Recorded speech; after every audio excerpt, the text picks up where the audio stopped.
أعوذ بالله السميع العليم من الشيطان الرجيم. بسم الله الرحمن الرحيم. الحمد لله الذي لا يبلغ مدحته القائلون ولا يحصي نعماءه العادون ولا يودي حقه المجتهدون الذي ليس لصفته حد محدود ولا نعت موجود ولا أجل ممدود. فطر الخلائق بقدرته ونشر الرياح برحمته ووتد بالصخور ميادان أرضه.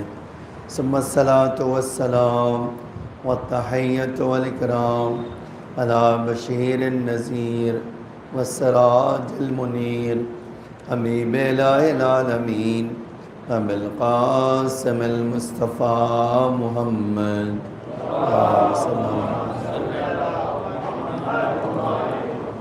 وعلى آله الطيبين الطاهرين المعصومين المظلومين الغر الميامين، لا سيما الإمام المبين بقية الله في الأرضين الحجة الثاني عشر الإمام المهدي المنتظر صلوات الله وسلامه عليه.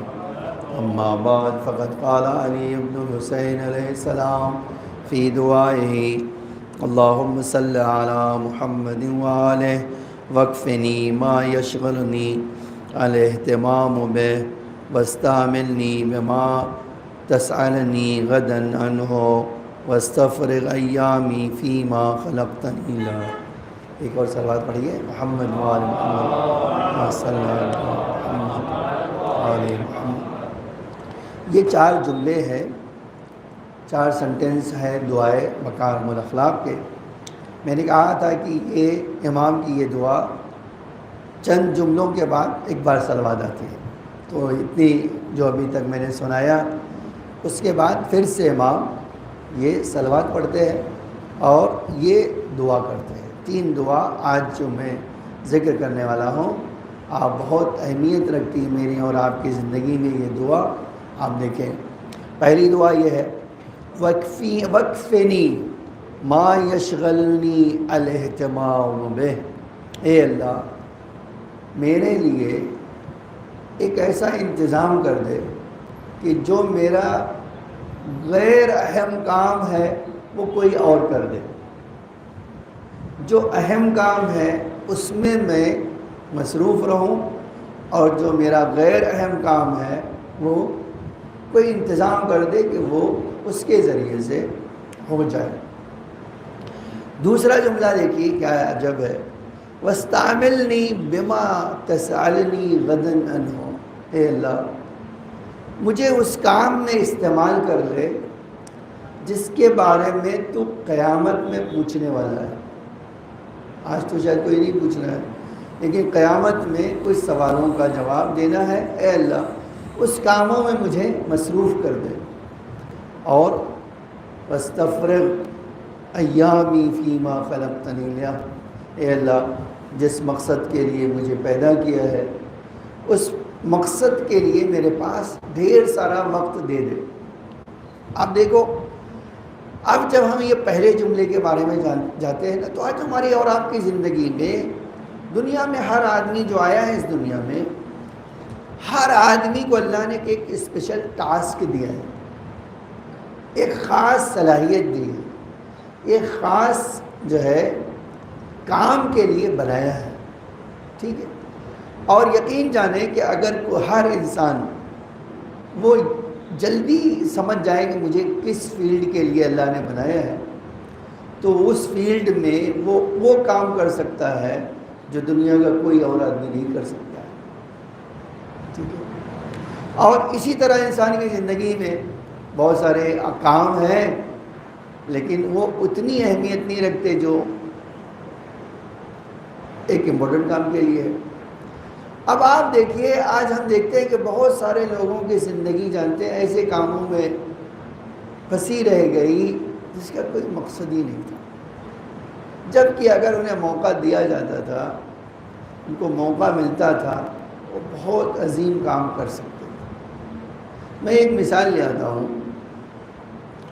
ایک آدمی ریسرچ کر رہا ہے، کسی بھی ٹاپک پہ ریسرچ کر رہا ہے، اور ریسرچ بڑی امپورٹنٹ ہے جو انسان کی زندگی، مثال کے طور پہ آج اگر کوئی آدمی کینسر کا علاج ڈھونڈنے کے لیے ریسرچ کر رہا ہے، دن بھر ریسرچ کر رہا ہے۔ اب اگر اس کو بتایا جائے کہ بھئی آپ کی ممی بیمار ہے اور ایک ڈاکٹر نے انہیں دوا لکھی ہے، وہ لے جا کر آپ کو پہنچانا ہے، اور وہ ڈاکٹر نے جو نسخہ لکھا تھا اس نے آپ تک بھجوا دیا ہے، آپ خالی وہ دوا بھجوا دیجیے۔ اب آپ یہ کام تو کوئی نہیں کر سکتا ہے نا، دوا بھیجنا، دوا لانا۔ وہ آدمی کہتا اگر میں یہ دوا لے کر جاؤں تو میرے مثلاً 3 دن جائیں گے، 3 دن میرا، اور اگر کوئی اللہ انتظام کر دے تو یہی دوا میری ماں کو پہنچ جائے، وہ ٹھیک ہو جائے گی، میرا 3 دن بچ جائے گا، تو میں دوسرا وہ کام میرا مکمل ہو سکتا ہے۔ اب کرنا تو ہے وہ کام اس کا انسان کو۔ اتفاق یہ ہے کہ مثلاً وہ دوا لینے کے لیے گیا، اور راستے میں اللہ سے دعا کہ اے اللہ کوئی ایسا بندہ بھیج دے جو میرا کام کر دے تاکہ میری یہ ریسرچ مکمل ہو۔ اتفاقاً اسی کا پڑوسی اسی وقت مل گیا۔ سلام دعا کو، کیا بات ہے یہ شہر میں کیوں آئے ہو؟ کہ میں آئے تھے اس کام سے، آج پلٹ کے جا رہا ہوں، کہ میرے یہ کام کرو گے، میری یہ دوا میری ممی کو پہنچا دے۔ بولا ارے میرے پڑوس میں رہتی ہے تو اس سے اچھا کیا کام ہو سکتا ہے، لاؤ۔ آپ دیکھو ایک آدمی کا وقت جس کام کے لیے وہ اسپیشل ہے اس کے لیے وہ اس کا وقت بچ گیا، اور اس کا کام دوسرا کام بھی ہو گیا۔ آج یقین جانو خداوند عالم ایسا بہت انتظام کرتا ہے۔ آپ یقین جان لو یہ کہ اگر آپ یہ کہیں کہ اے اللہ میرے کام نپٹا دے جو میرے لیے اہم نہیں ہے، جو اہم کام ہے مجھے اسی کے لیے وقت دے دے، آپ یقین جانے ہو جائے۔ پریشانی کیا ہے؟ آج ائمہ ہمارے کہتے تھے اے کاش ہمارے شیعوں کو دعا کرنا آتا۔ آپ دیکھو یہ کتنی اچھی بات ہے، نہیں دعا کرنا آتا ہے، اس کا مطلب کیا ہے؟ اس کا مطلب یہ ہے کہ ان کو دعا کا سلیقہ ہی نہیں آتا۔ بہت ساری چیزیں خدا دینا چاہتا ہے، بندے لینے والے ہی نہیں ہیں، لینے والے نہیں ہیں بندے۔ تو پھر ایک آدمی کچھ دینا چاہتا ہے تو لینے والا تو ہو، جس کے پاس وہ قابلیت ہو، صلاحیت ہو۔ آج ہماری اور آپ کے ساتھ اسی طرح کی ہے۔ ہم اس مہینے میں مثلا اس ماہ مبارک میں بیٹھے ہیں، اللہ بہت کچھ دینے کے لیے تیار ہے، لیکن لینے والا تو ہو۔ آج آپ دیکھیں مثلا آج ہمارے مولا زندہ ہیں، پردے غیب میں ہیں، امام سلیکٹ کرتے ہیں ہمیشہ ایسے بندوں کو جو ان کا کام کریں۔ کسی کو پتہ بھی نہیں چلتا اور امام کا وہ کام کرتے ہیں، کسی کو پتہ نہیں۔ علامہ مجلسی نے لکھا تھا 1100 ہجری میں، 1100 ابھی تو 300 سال پہلے ہی تقریباً بات ہے، کہا میں اپنے شہر میں 50 سے زیادہ آدمیوں کو جانتا ہوں جو امام کا اسپیشل کام کرتے ہیں۔ اب دیکھو اس کا مطلب کیا ہے؟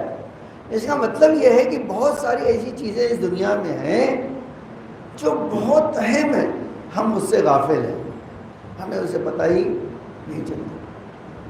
تو آج میں اور آپ جو ہے دیکھیے بہت سارے کام ایسے کر سکتے ہیں جو، میں ایک مثال دیتا ہوں۔ دیکھیے انسان اپنی اولاد کی تربیت کرتا ہے نا، آج اس کا یہ حدیث کا جملہ سناتا ہوں میں آپ کو، امام سجادی کا یہ جملہ ہے، اور امام فرماتے وَأَمَّا حَقُّ وَلَدِكَ، تمہارا بچہ جو ہے اس کا حق تمہاری ذات پر جو بنتا ہے، تمہاری جو رسپانسبلٹی ہے اپنے بچے کے تعلق سے، فَإِن تَعْلَمْ أَنَّهُ مِنْكَ، پہلی بات تو جان لو وہ تمہارے وجود کا ہی ایک حصہ ہے، وہ تمہاری نسل آگے بڑھانے کا ذریعہ ہے۔ وَمُضَافٌ إِلَيْكَ فِي عَاجِلِ الدُّنْيَا وَأَخِيرِهِ، کہتے آپ جان لیجئے یہ بچہ جہاں بھی جائے گا، اس دنیا میں جائے گا تو کہے گا فلاں کا بیٹا ہے، فلاں کی اولاد ہے، فلاں خاندان کا ہے، یہ کہا جائے گا۔ اب یہ جب کہا جائے گا دنیا میں، اچھا ہے تو بھی کہا جائے گا اور خراب ہے تو بھی کہا جائے گا۔ آج آپ کوئی بچہ شرارت کرے، خیر پتہ نہیں ان کا باپ کون ہے، بھائی بچہ شرارت کرے تو باپ سے کیا لینا دینا، لیکن کہا یہی جاتا ہے نا دنیا میں۔ نام اگر اچھا بچہ ہو تو بھی یہ فلاں کا بچہ ہے، اور خرابی ہو تو بھی، تو اچھائی ہوگی تو بھی باپ کی طرف اس کو اضافہ کیا جائے گا، جوڑ دیا جائے گا، اور خرابی ہے تو بھی باپ سے جوڑ دیا جائے گا۔ وَأَنَّكَ مَسْئُولٌ عَنْهُ، یہ جو مسئلہ ہے یہ ہے جو اس حدیث کا جو ہے، جو ہم یہ دعا کر رہے تھے اس کے سے تعلق اس کا رکھتا ہے۔ امام فرماتے ہیں کل اسی بچے کے بارے میں اللہ تم سے پوچھنے والا ہے کہ تم کو یہ نعمت میں نے اولاد جیسی دی تو تم نے اس بچے کے ساتھ کیا کیا۔ وَلَّيْتَهُ بِهِ مِنْ حُسْنِ الْأَدَبِ، آیا تم نے اس بچے کو ایک اچھا ادب سکھایا، آیا ایک بچے کو ادب سکھایا آپ نے۔ وَالدَّلَالَةُ عَلَى رَبِّهِ، اور خدا تک اس کو پہنچایا، آیا تم نے جو اللہ نے تمہیں اولاد دی تھی اس کو ادب سکھایا اور اس کو اس کے معبود سے آشنا کروایا ہے نہیں۔ وَالْمَعُونَةُ لَهُ عَلَى طَاعَتِهِ، اور اس کی مدد کیا ہے نہیں کیا کہ وہ اللہ کی عبادت کر سکے، اللہ کی اطاعت کر سکے۔ یعنی ایک انسان کے لیے اپنے بچے کی مدد کرنا ہے تاکہ وہ اپنے پروردگار کی اطاعت کر سکے۔ ہمارا وہاں دیکھیے، آج ایک مثال میں لے آتا ہوں، ہمارے وہاں 5 سال کا بچہ ہو گیا تو باپ کو چاہیے کہ اس کا ہاتھ پکڑ کر مسجد لے جائیں، ٹھیک ہے؟ کون باپ یہاں لے آتا ہے؟ آپ اس مسجد میں اگر صبح کی نماز میں آتے ہوں، سوری ٹو سے، لیکن یہ 99% بوڑھے ہیں، جوان لوگ، ان کی اولاد نہیں ہے یا اولاد ہے اور وہ نہیں لا رہا ہے۔ کل خدا بند عالم نے یہ پوچھا کہ میں نے تم سے کہا تھا کہ اپنے بچے کی مدد کرنا تاکہ تمہارے پروردگار کی اطاعت کرے، تم نے کیا اس کی مدد کیا؟ کیا کہیں گے؟ کیا جواب دیں گے؟ اور ہے کیا جواب ہمارے پاس؟ ہمارے پاس جواب ہے کیا؟ سوائے کہ ہم کہیں گے اللہ، یہ جو ہمارے پاس ایک اچھا ہے، دنیا میں ہم نے سیکھا سوری یہ جو سوری وہاں کرنے جائیں گے تو عجب جملہ قرآن کا ہے، لا تعتذروا اليوم، سوری نہیں کہنا۔ کیوں؟ اس لیے کہ سوری کہنے کا موقع گزر گیا، اب کوئی سوری نہیں چلنا۔ تو آپ دیکھیے امام کہتے ہیں کہ یہ 3 کام تو اسے تمہاری رسپانسبلٹی ہے سب سے بڑی، کہ تم اپنے بچے کے تعلق سے یہ 3 کام، ادب سکھا دو، ٹھیک ہے، اور اپنے معبود کو بتاؤ تمہارا رب کون ہے، اس کی مدد کرو، سپورٹ کرو، اور تیسری چیز عبادت میں اس کی مدد کرو۔ آج یقین جانیں، میں اب چونکہ یہی بات یہاں کہہ دوں، شیعہ بچے کی جیسی تربیت ہوتی ہے اس کا اثر وہ بڑھاپے تک رہتا ہے، بڑھاپے تک، مرتے دم تک رہے۔ آج اگر سکھائیں بچے کو نا، اس کے مرتے دم تک رہے۔ آپ یہاں ہندوستان میں شاید یہ محسوس نہیں کرتے، لیکن جو باہر لوگ رہتے ہیں نا، مثلا امریکہ میں کوئی رہتا ہے، میں نے ایک آدمی سے پوچھا امریکہ میں اتنی دور رہتے ہیں، کہتے ہیں آپ کو پتہ ہے امریکہ میں جو دور رہتے ہیں ان کو کتنا احساس رہتا ہے کہ 100 کلومیٹر دور ڈرائیونگ کر کے اپنے بچے کو کہاں لے آتے ہیں؟ مکتب پڑھانے کے، سنڈے کلاسز۔ آپ لے آئیں گے؟ آپ کے تو گھر بازو میں مسجد ہے، وہاں کلاس ہو رہی ہے۔ ان کو کیوں احساس ہو گیا کہ اتنی لمبی ڈرائیونگ کر کے لاتے ہیں اور وہاں ویٹ کرتے ہیں 4 گھنٹے، وہ پڑھ لیتا ہے تو واپس لے جاتے ہیں، کیونکہ ان کو اپنی اولاد کے لیے احساس ذمہ داری ہو گئی۔ اسی بمبئی کی بات ہے، ایک ینگ لڑکا جو ہے IPS میں تھا، ٹھیک، IPS میں تھا، پولیس میں، فورس میں، اور بڑے عہدے پہ پہنچ گیا. اب ظاہر IPS تھا تو بڑے عہدے کا تھا. محرم آیا تو ممبئی میں، نیو ممبئی میں کہیں اس کی پوسٹنگ ہوئی. جب محرم آیا تو بے چین ہو گیا. اس نے اپنے ماسٹر سے کہا پتہ لگاؤ مجلس کہاں ہوتی ہے، مجھے ہر صورت میں مجلس میں جانا ہے، مجھے یہ پورے ممبئی میں ڈھونڈو، ایسا نہیں ہو سکتا ہے کہ یہاں مجلس نہ ہو رہی ہو. آپ جانتے ہیں ایک پوری جیپ گاڑی پولیس والوں کی پتہ لگا کہ مجلس کہاں ہو رہی ہے بھائی. کسی نے بتایا ڈونگری میں ہو رہی ہے، تو اس سے کہا ڈونگری میں ہو رہی ہے کہاں؟ تو ٹھیک ہے کب ہوتی ہے ٹائم بتا دو. تو تم کیوں پوچھ رہے ہو اتنا؟ پولیس بولے دیکھیے ہم یہاں کے لوکل لوگ تو ہیں نہیں، ہم تو باہر سے آئے، ہم فورس والے، پولیس والے نہیں ہیں. ہمارا باس ہے وہ شیعہ ہے شاید، اس کو مجلس میں جانا. تو کہتا میں تمہارا کام پتہ لگا کہ مجھے بتاؤ. اب آپ سوچو یہ تربیتی کا تو اثر ہے کہ اس کو ایک شہر میں، اجنبی شہر میں آیا تو محرم میں اس کو مجلس میں جانا. یہ کون سکھائے گا؟ یہ بتائیے کون سکھائے گا؟ یہ تو پکی بات ہے، یہ اس کے والدین نے سکھایا ہے تو یاد آ رہا ہے اس کو، ورنہ نہیں آ سکتا.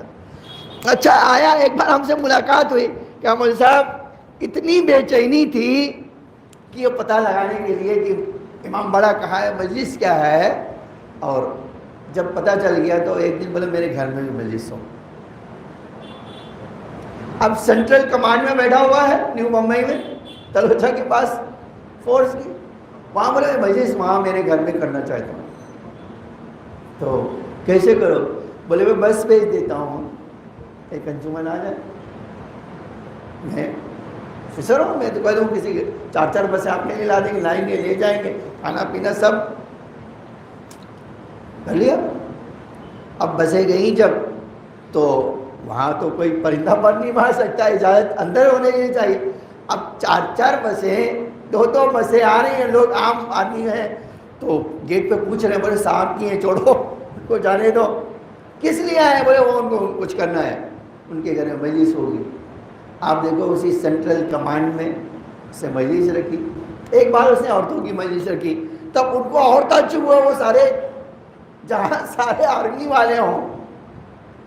لیکن میں یہ آپ کو یہ بتانا چاہتا ہوں، دیکھو انسان جو ہے تربیت کا اثر جو ہوتا ہے نا، وہ کہنے لگا واقعی وہ سکون ملا مول صاحب، وہ بے چینی جو میں نے ایک بار مل گئے اور میں نے وہ سکون مل گیا. مجلس ہمارے گھر میں بھی ہوئی، ہم مجلس میں اب جا سکتے. کہتے جب گاڑی اٹھائے، گاڑی لیا، ڈرائیور جا کے چھوڑا، ادھر کھڑے رہو. یہ ہے تربیت. قیامت میں جو سب سے زیادہ مشکل سوال ہوگا نا وہ اولاد کے بارے میں، آپ یقین کر لیں.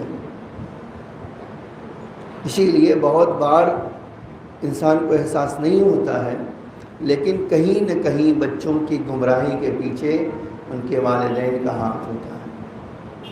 یہ یاد رکھیے گا کہ میں یہ جو جملہ کہہ رہا ہوں کہ کہیں نہ کہیں اگر بچے بگڑ رہے ہیں تو اس میں بہت زیادہ جو ہے ماں باپ کا ہاتھ ہوتا ہے، ان کی تربیت کا ہاتھ. بس یہ جملہ کہہ کے آگے کہتا ہوں، وَعَمَلْ فِي أَمْرِهِ. آپ عجب جملہ ہے، دیکھیے امام فرماتے ہیں بچے کے لیے کرو کچھ، بچوں کے لیے کرنا. کیوں؟ وَعَمِلْ فِي أَمْرِهِ عَمَلٌ. ایسا کام اپنے بچے کے لیے کر لینا، اس بات کو دھیان میں رکھ کے کر لینا، میں یعلم انہ مصاب علی الاحسان الیہ. اس بات کے لیے جان لینا کہ اگر یہ بچہ نیک کام کرے گا تو ثواب تمہیں ملے گا. اگر یہ بچہ نیک آیا، تربیت پا کر جوان ہوا، ہمیشہ رہا، اسی ثواب تم کو ملے گا. اور اگر برا رہا تو سزا کے لیے بھی تم تیار ہو. قیامت میں ایک پنشمنٹ یہ بھی ہونے والا. اولاد دیا تھا، اس کا کیا کیا تھا، تم نے کیسے اس کو پالا. خوب اب یہ حدیث سناتا ہوں، امام جو ہے صادق علیہ السلام نے نقل کیا ہے.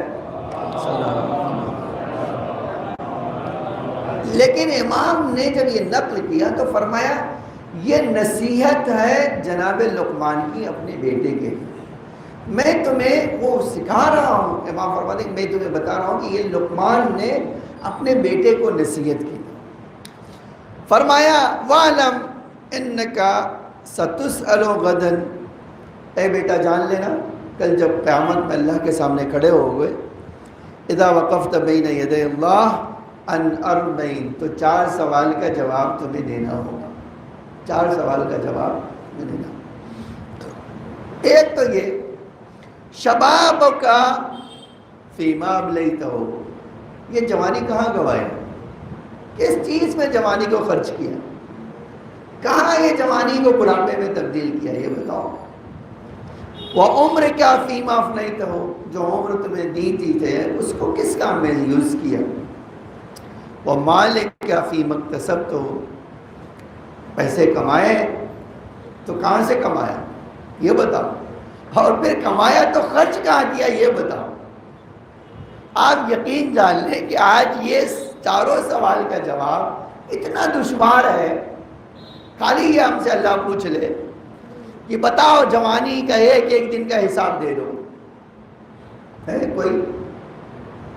اچھا یہ بھی نہیں ہے کہ اگر میں آپ ہوتے نا ایسے آدمی کو ہم سوچتے ہیں اس کو بیوقوف بنایا جا سکتا ہے، تو کہتے ہیں بھائی دیکھو کیا جوانی کے بارے میں پوچھ رہے ہو، 1 سال یہاں گزار دیا 1 سال وہاں، لیکن یہ سب تو چلنے والا نہیں، کیونکہ اللہ پہلے سے ہی فلم بنا کے رکھے ہوئے، ادھر غلط بیانی کیا وہ فلم دکھا رہی ہے، دیکھو تم نے یہ کیا ہے، کرو گے کیا؟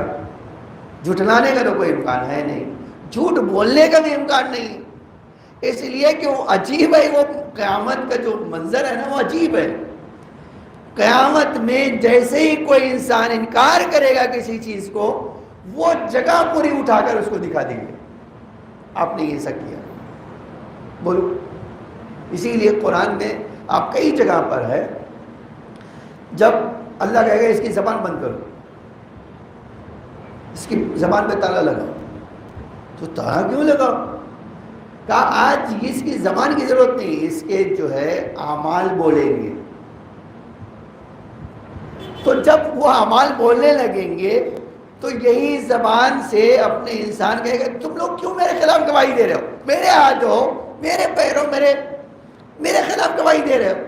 تو قرآن کا جو جملہ انتقنا اللہ، اللہ نے جس طرح تجھے زبان دی ہے نا اسی طرح آج میں ہاتھ ہونے کے باوجود مجھے زبان دے دی ہے اللہ نے، میرے پیر ہونے کے باوجود میں پیر ہوں لیکن مجھے زبان دی ہے اور تیری زبان کو بند رکھا ہے، تو آج ہم بولیں گے تیری زبان خاموش ہے۔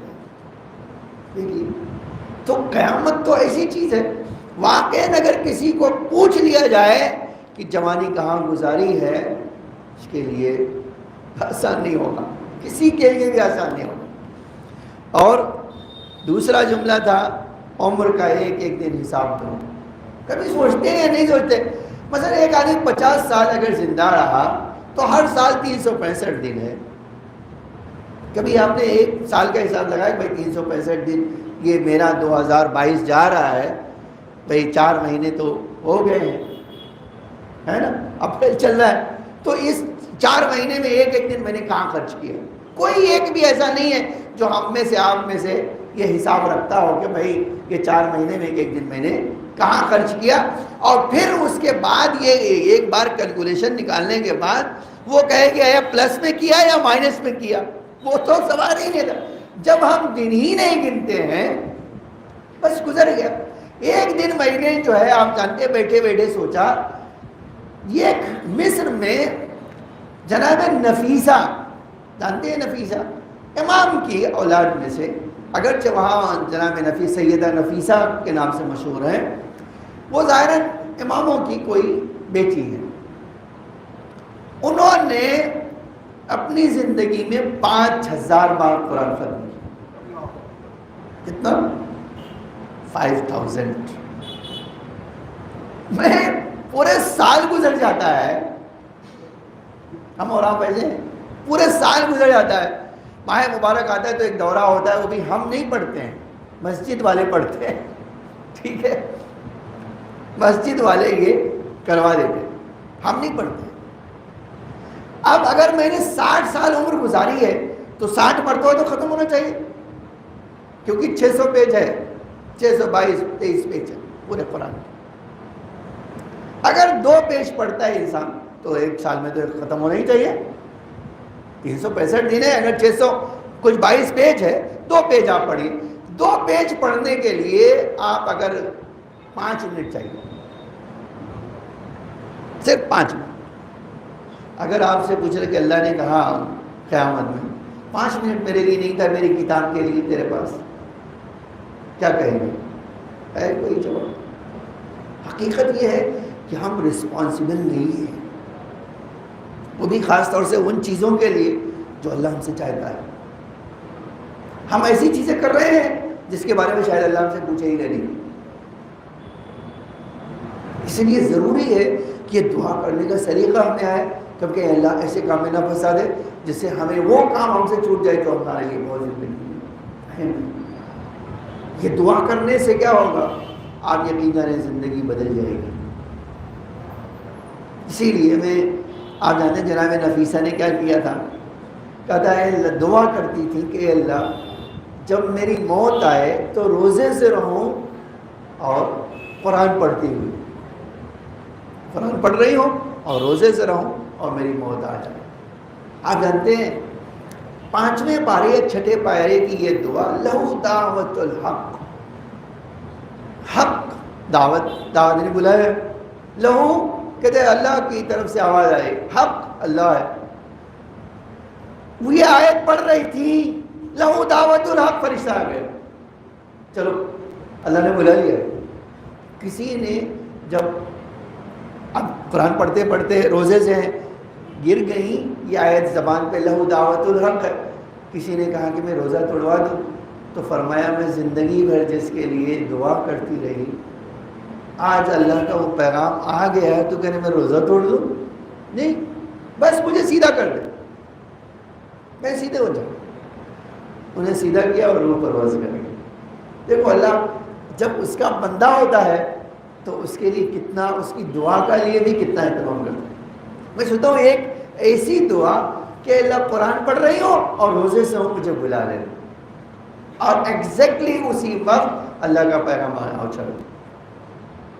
مرنا تو ہمیں بھی ہے، آپ کو بھی ہے، اس سے تو کوئی چھٹکارا ہے نہیں۔ آپ اور میں چاہے جتنی کوشش کر لیں کہ نہیں مریں گے، مریں گے تو ضرور، اور جب مریں گے تو جانا بھی اسی کے پاس ہے، کہیں اور جانے کا امکان نہیں کہ مرے تھے وہاں پہنچ گئے کہیں، یہ بھی نہیں ہونے والا ہے۔ تو جب جانا بھی وہی ہے، ٹھیک ہے، اور اسی کے پاس جانا ہے اور اسی نے زندگی دی ہے تو اسی کا کام کرنا ہے۔ اسی لیے آپ دیکھو اماموں کو اس بات کا کتنا احساس تھا، ہر تکلیف اٹھا لیتے تھے جب بات آتی تھی خدا کی، کوئی بھی تکلیف ان کو تکلیف نہیں لگتی تھی جب بات آتی تھی کیا؟ خدا کی۔ اسی لیے یاد رکھیں میں نے یہ جملہ آپ کو سنایا، اور ایک اور حدیث سنا کر بات سمیٹ لیتا ہوں۔ شیان، امام نے فرمایا 2 چیز اللہ نے تمہیں دی ہے لیکن تمہیں احساس نہیں ہوتا، لا یعرف فضلہما، تمہیں اس کا احساس نہیں ہوتا الا یہ کہ جب وہ تم سے چلی جائے، جب تم سے وہ دونوں چیزیں چھین لی جاتی ہیں تب تمہیں احساس ہوتا ہاں یہ 2 چیز میرے پاس تھی۔ وہ کیا تھی؟ فرمایا ایک جوانی جب چھن جاتی ہے، اور دوسری چیز والعافیہ، اور جب صحت تم سے لے لی جاتی ہے تو احساس ہوتا ہے کہ صحت کیا چیز ہے اور جوانی کیا چیز۔ میں نے دنیا میں بہت کم لوگوں کو دیکھا ہے جو یہ دونوں چیزوں کو ایڈجسٹ کر پائیں۔ میں جانتا ہوں بہت سارے لوگوں کو دیکھتا ہوں کہ اب جوانی سے جب بڑھاپے کی طرف آ رہے ہیں تو ایکسیپٹ نہیں کر پا رہے کہ وہ بوڑھا ہو گیا ہوں، یہ طاقت ہی نہیں ان میں آ رہی ہے کہ میں اب بوڑھا ہو گیا ہوں، میں نہیں کر سکتا ہوں یہ کام، ٹھیک ہے۔ یہ کیوں ہے؟ اس لیے کہ اس کو ایسا لگتا ہے کہ میں ابھی بھی جوان ہوں، اور جب جوانی چلی جاتی ہے امام کہتے ہیں کہ احساس ہی اس وقت ہوتا ہے جب چلی جاتی ہے۔ آج صحت جب انسان کی کسی کو رہتی ہے تو اس کی قدر نہیں ہوتی ہے، لیکن جب بیماری آتی ہے، ایک آدمی نے کہا مجھے کبھی بھی قرآن میں یا نماز میں یہ بحول اللہ وقوتہ اقوم و واقعت کا معنی ہی سمجھ میں نہیں آتا تھا، اس سے کیا مطلب؟ میں تو آرام سے کھڑے ہو رہا ہوں، بیٹھ رہا ہوں، کہا پیر ٹوٹ گیا تو ایسے نے احساس ہوا کہ اللہ تیری مدد سے کھڑا ہوتا تھا اور تیری مدد سے بیٹھتا تھا، اب سیدھا نہیں کر پا رہا ہوں۔ یہ سچائی ہے، ایک فیکٹ ہے۔ بہت ساری چیزیں ہم احساس نہیں کرتے ہیں جب تک کہ ہم سے چھن نہ جائے۔ اسی لیے ایک طرح آپ دیکھو، اس کی ایک مثال کیا ہے، کربلا میں جب یہ واقعہ پورا ہو گیا تب کچھ لوگ جاگے کہ ہمیں مولا کی مدد کرنا چاہیے تھا۔ اب کیا فائدہ ہے؟ جناب زینب نے کوفے میں جو خطبہ دیا یہی کہا، فرمایا اب کیوں رو رہے ہو؟ اب رونے کیا مطلب ہے؟ جب ہم یہاں بلایا، تم نے، تمہارے بلانے پہ آئے اس تمہارے وہاں، اور تم نے ہمارا ساتھ نہیں دیا۔ کس کو پتہ نہیں تھا مولا کربلا میں آ گئے؟ کون تھا کوفے میں جو نہیں جانتا تھا؟ اور وہی کوفہ تھا کہ بی بی کو کتنا قلق تھا اس بات کا، میں واقعی کتنا درد ہماری شہزادی نے اس بات کا، خالی کوفے میں اسیر ہونے کا یہ جو معاملہ تھا اس کا درد کتنا سہا ہے جانتے ہیں بی بی نے۔ میں ایک روایت سناتا ہوں اور اسی پہ سمیٹ لیتا ہوں۔ دیکھو، جب امام نے مدینے سے کوفے اپنا جو ہے کیپٹل جو ہے، پائے تخت جو ہے بنایا جو ہے، اور کوفے آ گئے تو شہزادیوں کو نہیں لائے، پہلے خود آ گئے امام حسن بھی اور دوسرے، اور پھر مہینوں کے بعد امام نے کہا بیٹا حسن جاؤ اب ان کو بھی لے آؤ۔ جب امام حسن گئے مدینے سے لے آئے تو تاریخ کہتی ہے دن کا کچھ حصہ باقی تھا، امام شہر سے باہر مدینے کے رک گئے اور پیغام بھیجا بابا ہم آ گئے ہیں کوفہ کے قریب، آپ ایسی چاہیں تو آپ اسی دن کے اجالے میں آ جائیں اور کہیں تو ہم انتظار کریں رات ہو جائے۔ عجب جملہ فرمایا، کہا بیٹا میں چاہتا ہوں تم رات میں آؤ کیونکہ میری بیٹی زینب تمہارے ساتھ ہے، میں دن کے اجالے میں اپنی زینب کو اس طرح کسی کا نہیں لانا چاہتا ہوں کہ کوئی اس کے ہیکل دیکھ سکے۔ آپ اندازہ کرو، اب وہی شہر میں جب بی بی داخل ہوئی ہیں تو کوئی منادی کر رہا تھا آؤ دیکھو علی و زہرا کی بیٹیاں ہیں جنہیں قید لایا گیا ہے۔ اسی لیے تو ہے کہ جب بی بی کا قافلہ ایک چھت کے قریب روکا گیا تو کسی کنیز نے اپنی ملکہ سے جا کر کہا ملکہ آؤ دیکھو ہمارے شہر میں عجب لوگ آئے ہیں اسیر ہو کر، آج سے پہلے میں نے کسی کو نہیں دیکھا۔ تو اس کنیز کی ملکہ نے کہا تمہیں نہیں پتا ہماری شہزادی منع کرتی تھی کسی کی غربت کو نہ دیکھنا، کسی کی مصیبت کو نہ دیکھنا، اس کے مذاق نہ اڑانا، میں نہیں دیکھنا چاہتی ہوں۔ کہا بی بی ایک بار تو دیکھ لو، آج تک ہمارے شہر میں ایسا کوئی قافلہ نہیں آیا جس کے سروں کو نیزے پہ بلند کیا گیا ہو، آگے آگے نیزوں پہ سر ہے، پیچھے پیچھے بیویاں ہیں جن کے ہاتھ بھی بندھے ہیں، جن کے پاؤں میں بے رسیاں ڈالی گئی ہیں۔ یہ کہتی ہے میں آئی تو اتفاق سے وہ سواری جس میں جناب سکینہ بیٹھی تھی ہمارے چھت کے قریب رکی، جیسے ہی وہ رکی بی بی نے سر اٹھا کر پھوپھی سے کہا پھوپھی اماں اگر اجازت دے تو میں پانی مانگ لوں، مجھے پیاس لگی ہے۔ بی بی نے کچھ نہ کہا، حتیٰ تاریخ کہتی ہے جناب سکینہ نے بھی کچھ نہ کہا، اس نے جیسے ہی یہ لفظ سنا کنیز سے کہا جاؤ جلدی سے پانی لے کر آؤ۔ پانی لے کر آئے، یہ کوزہ بی بی کے ہاتھ میں دیا، کہا بی بی پانی پی لو، میرے لیے کچھ دعائیں کر دینا۔ جناب زینب نے ہاتھ پکڑ لیا، بیٹا پہلے دعا کر دے بعد میں پانی پی لینا۔ کہا بی بی بتاؤ تمہاری دعا کیا ہے؟ کہا پہلی دعا تو یہ ہے جس طرح تم یتیم ہوئے ہو ہمارے بچے یتیم نہ ہو۔ کہا دوسری دعا کیا ہے؟ کہا دوسری دعا یہ ہے کہ مدینے جانا نصیب ہو۔ کہا مدینے جا کر کیا کرو گی؟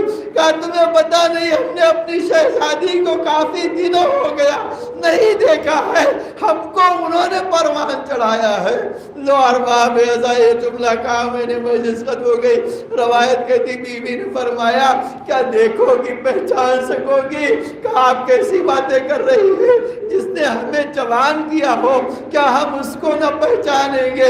اتنا جملہ سننا تھا، شہزادی نے تڑپ کے کہا ام حبیب